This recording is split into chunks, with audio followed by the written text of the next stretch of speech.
Once again, Sunil Gaur welcomes you all in the session 3 of polynomials. In this session, we are going to discuss about relationship between the zeros and coefficient of quadratic polynomial. Before starting this topic, we must have a preliminary. That means we must know about one of the important theorem, that is factor theorem. And this factor theorem states that if k is the zero of the polynomial px, then we can say that x minus k is one of the factor of px. Suppose we have given a polynomial px, and if k be the zero of px, then factor theorem states that x minus k must be a one of the zero of that px. Now using the factor theorem, we shall going to discuss this important relationship between the zeros and coefficient of quadratic polynomial. Suppose alpha and beta be the zeros of px, and this px is given as ax square plus bx plus c. Then using factor theorem,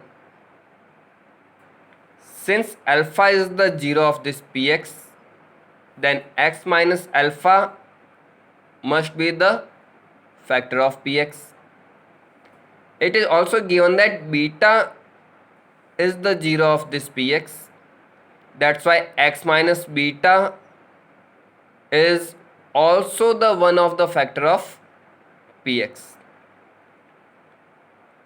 Then px must be equals to k times of x minus alpha into x minus beta. Now from where this term comes? If we prime factorize the 8, what will we get?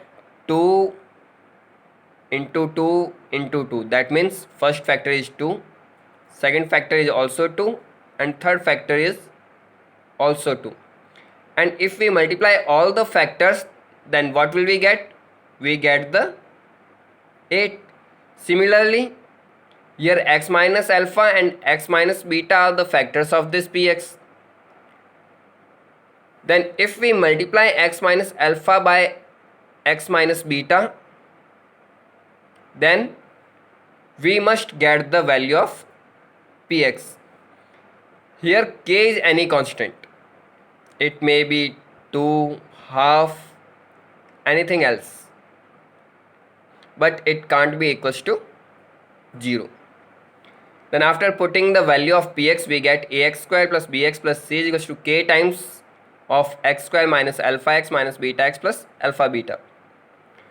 And on solving this term, we get a single term of x square, two terms of x, and one term without x.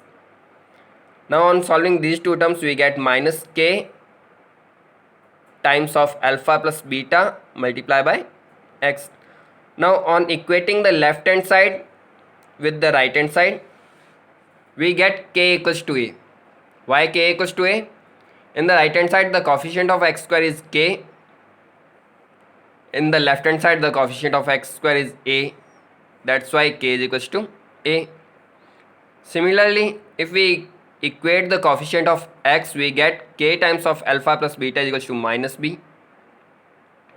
And if we equate the constant term, then in the left hand side the constant term is c, whereas in the right hand side the constant term is k times of alpha beta.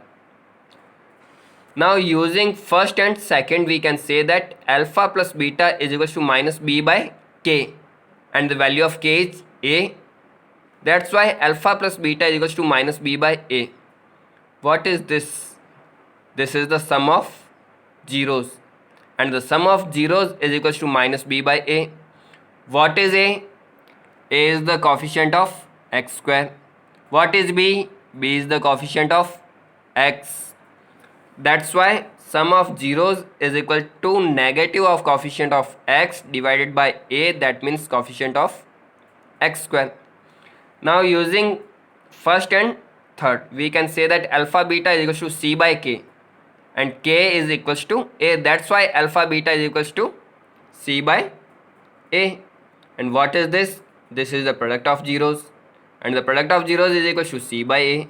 What is c? C is the constant term of polynomial. And what about a? A is the constant of x square in the polynomial. These are two important relations between the zeros and coefficient of polynomials. Now we can also find out the unknown polynomial if we have given the zeros of the polynomial. Suppose we don't know about the polynomial, but if alpha and beta are the zeros of that polynomial, then the value of this polynomial is given as p of x equals to k times of x square minus sum of zeros multiplied by x plus product of zeros. Or in other words, we can say that polynomial of x is equals to k times of x square minus sum of zeros multiplied by x plus product of zeros. Thank you and have a nice day.